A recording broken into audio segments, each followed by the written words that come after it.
జడా శ్రావణ్ కుమార్ ఉంటే నాకేంటి, high court judge ఉంటే నాకేంటి, ఒక పార్టీ ఉంటే నాకేంటి అని అనుకున్నారు మీరు. దీని కాన్సిక్వెన్సెస్ ఏంటో మీకు తొందరలో తెలుస్తాయి, కంగారు ఏం పడమాకండి. మీ సర్వీస్ అంతా వెంటాడితే, మీ సర్వీస్ అయిపోయిన తర్వాత కూడా వెంటాడితే ఈ కేసు మిమ్మల్ని. నేనైతే వదలను ఈ కేసులో. యువతలో ఒక పార్టీ ఉంది, ఒక పార్టీ అధ్యక్షుడు అన్నాడని తెలిసి ఎంత ధైర్యం ఉంటే నువ్వు కిడ్నాప్ చేస్తావు నాకు అర్థం కాదు. నీ పోలీసు యూనిఫామ్ ఉన్న గర్వమా?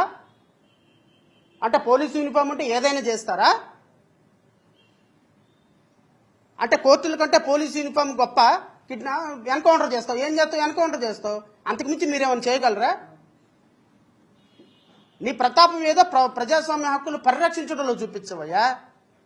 నీ ప్రతాపం, నీ పోలీసు యూనిఫామ్ ఏదో బాధితులకు రక్షణ కల్పించడంలో చూపించవయ్యా. సిగ్గు లేకుండా ఐపీఎస్ ఆఫీసర్ అని చెప్పుకుని ఈరోజు పిచ్చి కేసు ఓడగట్టి భార్యాభర్తలు కిడ్నాప్ చేస్తావు. ఎక్కడికి వెళ్తావు నువ్వు?